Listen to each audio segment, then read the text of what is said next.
¿Qué tal? Muy buenas tardes. Un verdadero honor el poder cerrar este segundo día de Iberoamérica Transformación Digital Now. Quiero agradecerle a mi querido amigo Jorge Fernando Negrete de DPL News la invitación para poder estar hoy conversando con todos ustedes sobre algunas reflexiones que tienen que ver con el Wi-Fi 6 y a esta presentación que le hemos denominado Conectividad y Nuevos Modelos de Negocio. ¿Qué está pasando con el Wi-Fi y por qué es relevante? Algo que hemos visto es que los dispositivos que se conectan al espectro no licenciado y del cual dependen, están generando un enorme cambio en la sociedad y en la economía de cada nación y por supuesto Latinoamérica no es la excepción. Lo que estamos viendo es que los dispositivos conectados a Wi-Fi enriquecen el valor que tienen los consumidores que tienen banda ancha fija, porque se incrementan las capacidades de manera significativa, por ejemplo, en video de alta definición, seguridad al hogar. Pero el Wi-Fi no está beneficiando y no está entrando solamente en los hogares. Está entrando en una variedad de sectores económicos como la educación, la salud, la manufactura, la industria y el turismo, porque estos sectores y muchos otros más están incluyendo, están embebiendo el Wi-Fi en sus diversas operaciones de negocios para poder mejorar eficiencias, productividad y capacidades. Esto es algo que estamos viendo sobre todo en estos momentos de esta pandemia que estamos viviendo, donde pues prácticamente muchas personas, como un servidor, estamos trabajando, comunicando o los niños están estudiando desde el hogar. La Wi-Fi Alliance ha estudiado de manera muy puntual el valor del Wi-Fi y lo que está aportando a la economía global. Y lo que encontró la alianza de Wi-Fi es que el valor del Wi-Fi va a pasar de 2 trillones de dólares a cerca de 3.5 trillones de dólares en el año 2023. Y algo que es muy importante para todos quienes nos preocupa el tema de la inclusión digital. Algo que también se ha visto es que a través de las distintas iniciativas de hotspots, también el Wi-Fi puede contribuir a reducir esta brecha digital entre los conectados y los no conectados. Ahora, ¿qué está pasando en Latinoamérica para efectos de este foro iberoamericano? Lo que nosotros desde Cisco, la empresa que yo represento en México, además de mis funciones en otras instancias como American Chamber of Commerce, pero lo que hemos visto en Cisco es que el número de dispositivos que van a estar conectados vía Wi-Fi a redes fijas se va a incrementar sustantivamente. Vemos un crecimiento que va de los 654 millones en el año 2018 a 1.1 billones, billones en términos americanos, es decir, 1.100 millones de dispositivos de Wi-Fi conectados a las redes en el año 2023, un crecimiento de más del 10% anual, y donde además el 75% de estos dispositivos se están conectando al segmento de consumo o están dentro del segmento de consumo. Y algo que a lo mejor no es muy sabido, pero Wi-Fi es la tecnología que más tráfico lleva de cualquier otro sistema inalámbrico a nivel global. Prácticamente la mitad del tráfico que se genera en materia de Internet se origina o termina en redes de Wi-Fi, y de ahí la importancia de este mecanismo. Y en materia de velocidades, lo que estamos viendo en Latinoamérica es que, aún sin nuevas asignaciones de espectro no licenciado, la velocidad promedio del tráfico de Wi-Fi en Latinoamérica se va a incrementar llegando a los 35 megabits por segundo para el año 2023. Sin embargo, si bien es un progreso, si lo comparamos con la velocidad que tiene en promedio o que tendrá en promedio el Wi-Fi en el año 2023, es sustancialmente menor, prácticamente la tercera parte, donde a nivel global estamos previendo 92 megabits por segundo de velocidad promedio. Así que todavía tenemos áreas muy importantes de oportunidad donde sin duda la evolución hacia Wi-Fi 6 será fundamental para reducir esta brecha. Ahora, ¿qué es el Wi-Fi 6? El Wi-Fi 6 es un nuevo estándar conocido como 802.11ax y es sin duda el último paso en un proceso permanente de innovación que se construye sobre las fortalezas del estándar anterior, el 802.11ac, agregando temas como eficiencia, flexibilidad y escalabilidad, y sobre todo que va a permitir a redes nuevas o existentes mejorar la velocidad y su capacidad, sobre todo para poder absorber y correr de manera adecuada aplicaciones de nueva generación. Por su parte, el Instituto de Ingenieros Eléctricos y Electrónicos han propuesto que este nuevo estándar de Wi-Fi 6 permita, por una parte, empatar o balancear la velocidad y la libertad que dan las redes inalámbricas Ethernet Gigabit con la confiabilidad y la predecibilidad que podemos encontrar, por ejemplo, en el radio licenciado. ¿Y cuáles son los beneficios que vamos a ver en materia de Wi-Fi 6? Por una parte, y como decía, bueno, se construye sobre la fortaleza que tiene el estándar anterior. Este nuevo estándar, el Wi-Fi 6, para llamarlo de una manera más sencilla, va a soportar más clientes, es decir, muchos más dispositivos en ambientes muchos más densos, sobre todo que permita una mejor experiencia con las típicas de redes de acceso local.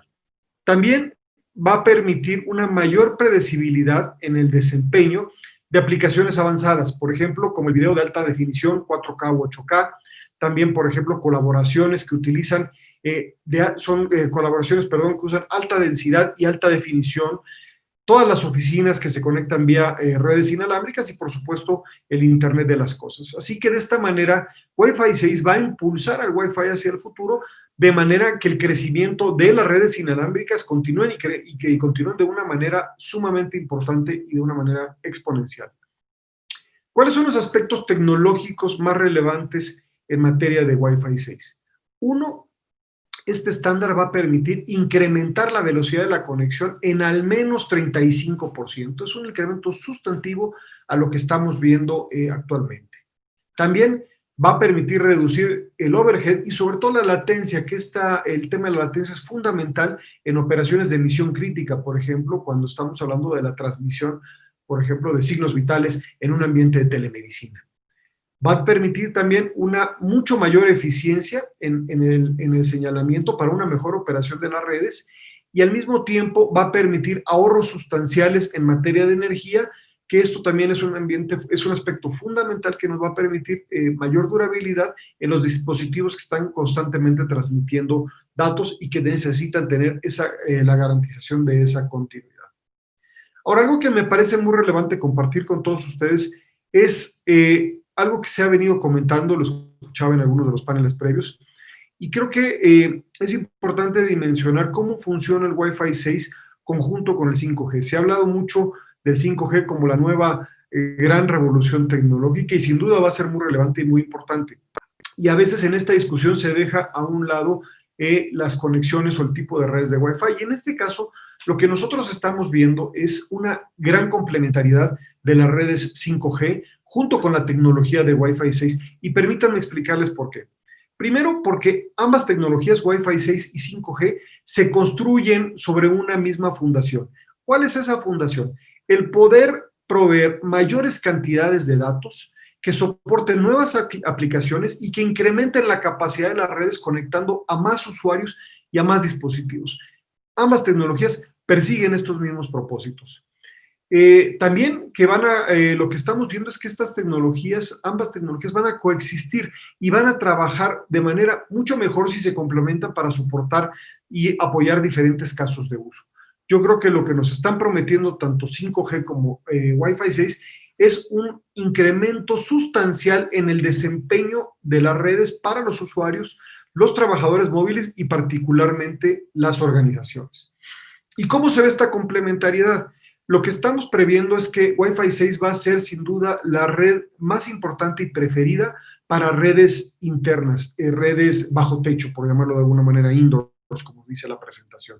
Estamos viendo que justamente estas mejoras en velocidad, latencia, densidad de los dispositivos conectados va a hacer que Wi-Fi sea la red preferida para redes bajo techo. Y por supuesto también es un sistema ideal para poder acceder cuando tenemos usuarios masivos, por ejemplo, como son los casos de los estadios o los centros de convenciones, donde, por ejemplo, hoy con la tecnología actual móvil, podemos ver la saturación de las redes cuando hay, por ejemplo, un estadio de fútbol completamente lleno. Y sin embargo, ahí viene la complementariedad. Las redes de 5G sin duda van a ser la red preferida cuando se hable de redes de comunicación en espacios abiertos, ¿no? Y si bien lo que estamos viendo es que las redes de 5G todavía no se han desplegado, empezamos a ver algunos casos en algunos lados, en Latinoamérica todavía nos parece que estamos a un par de años de empezar a ver un despliegue mucho más importante. Pero sin embargo, estos casos de negocios tempranos que se empiezan a vislumbrar y que incluyen también, por cierto, redes fijas, nos hablan, por ejemplo, de autos conectados, drones, ciudades inteligentes, que se hablaba en el panel anterior. Sin duda va a ser la red de preferencia por ser espacios abiertos, el tema de 5G. Pero yo creo que la conclusión más importante en esta complementariedad es que tanto Wi-Fi 6 como 5G nos van a expandir, nos van a incrementar las oportunidades de digitalización a través de todas las industrias, y es justamente el tema que aborda este tema Iberoamérica Transformación Digital. Lo que estamos viendo es que ambas tecnologías nos van a ofrecer muchas mejores oportunidades para la conectividad de dispositivos de IoT de misión crítica de manera inalámbrica, ¿no? Algo que estamos viendo en Cisco, por ejemplo, es que 152,000 dispositivos de IoT se van a conectar a las redes cada segundo en el año 2025. Y también Wi-Fi 6 y 5G nos van a ofrecer oportunidades muy importantes para poder mejorar la experiencia del usuario en, por ejemplo, tecnologías inmersivas como puede ser la realidad aumentada o la realidad virtual.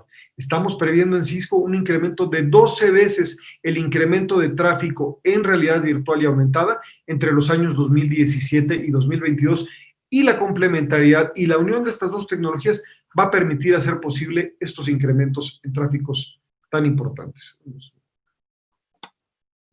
Ahora, nuevamente hablando del tema de esta complementariedad. Ustedes saben este concepto de offloading, donde obviamente muchos usuarios por distintas razones, tanto de saturación como de ahorro en los planes de datos, etcétera, usualmente descargan tráfico de sus dispositivos conectados a una red móvil a una red fija a través del Wi-Fi. Lo que en Cisco estamos viendo es un incremento en el proceso de descarga de las redes móviles a las redes fijas vía Wi-Fi de una manera muy importante hacia el año 2022. Estamos previendo que para este año, el año 2022, el 59% de todo el tráfico móvil se descargue a través de redes Wi-Fi. Pero ¿qué pasa si vemos una desagregación a nivel de tecnología o a nivel de tipo de red? Lo que estamos viendo es que en redes 5G todavía el nivel de descarga de las redes móviles va a ser mayor, y estamos previendo que para este año 2022 el 71% del tráfico que corra por las redes 5G va a ser descargado a redes de Wi-Fi. De ahí su importancia, de ahí su complementariedad con esta tecnología tan importante. A manera de conclusión de este cierre de esta plática, y nuevamente agradecer a DPL la oportunidad, algo que es muy importante, porque para tener mayores capacidades en materia de Wi-Fi 6 es muy importante poder contar con mayor cantidad de espectro no licenciado. Hoy vemos una iniciativa global que está en camino, donde dispositivos que acceden al espectro no licenciado están empezando a utilizar o van a utilizar la banda de 6 GHz. Este esfuerzo, esta iniciativa ha implicado cambios regulatorios muy importantes. El más reciente, publicado por la FCC, el órgano regulatorio de telecomunicaciones de los Estados Unidos, también en el Reino Unido, y estamos esperando también que reglas de estas características cambien hacia el final del año en Europa, en Corea del Sur y muy posiblemente en Taiwán. En el caso de América Latina, ya países como Brasil han indicado que están considerando el poder expandir el acceso de estos dispositivos no licenciados a mayores cantidades de espectro radioeléctrico. Y aquí es muy importante decir que no se está pidiendo que se asigne esta banda exclusivamente para temas de espectro no licenciado, no, de ninguna manera. Lo que se está planteando es que puedan convivir diversas tecnologías, como por ejemplo el tema de IMT y el satélite, y donde además ya la tecnología ha permitido resolver preocupaciones que se tenían por parte de los órganos reguladores, por ejemplo, como temas de potencial interferencia. Yo creo que aquí, para cerrar esta charla, que de verdad agradezco y aprecio mucho, yo creo que la industria ha respondido con nueva tecnología a través del Wi-Fi 6, que permite hacer una mayor eficiencia espectral, tener una mayor densidad de casos de uso y, por supuesto, reducir la latencia de las transmisiones para los dispositivos IoT, que van a permitir muchos casos de uso como los de ciudades inteligentes que se comentaba en el panel anterior. Pero para que Wi-Fi 6 pueda hacer su trabajo, se requiere una mayor cantidad de espectro no licenciado, particularmente, como decía yo, en la banda de 6 GHz, que cuando se permita, como en Estados Unidos, el acceso de Wi-Fi 6 a la banda de 6 GHz, se le va a llamar Wi-Fi 6E. y hay que señalar que no ha habido ninguna asignación de espectro no licenciado de manera muy importante desde los años 2004 y 2007, cuando se permitió y se abrió la banda de 5 GHz precisamente para el uso no licenciado del espectro y que el Wi-Fi se pudiera conectar a través de estas frecuencias. Por lo cual, finalmente una reflexión final para todos quienes nos acompañan y nos escuchan, es que se puedan abrir los distintos países de Latinoamérica, como ya prevemos se va a hacer en algunos de ellos, el abrir consultas públicas a través de los órganos reguladores para poder estudiar este aspecto y permitir que estos dispositivos como el Wi-Fi 6 se permitan y puedan operar en la banda de 6 GHz. Finalmente les comparto, recientemente publicamos en conjunto con la consultora SMC Plus un white paper que habla precisamente sobre la tecnología del Wi-Fi 6, que pueden consultar estos dos links que el grupo de DPL News nos está haciendo favor de compartir en estos momentos en el chat de preguntas y comentarios. Yo con esto quiero terminar mi presentación agradeciéndoles a todos el espacio, agradeciéndole particularmente a DPL la invitación y seguir deseando que este evento en su tercer día, el día de mañana, Iberoamérica Transformación Digital, se siga desarrollando con el éxito que se ha venido desarrollando hasta hoy. Muchísimas gracias.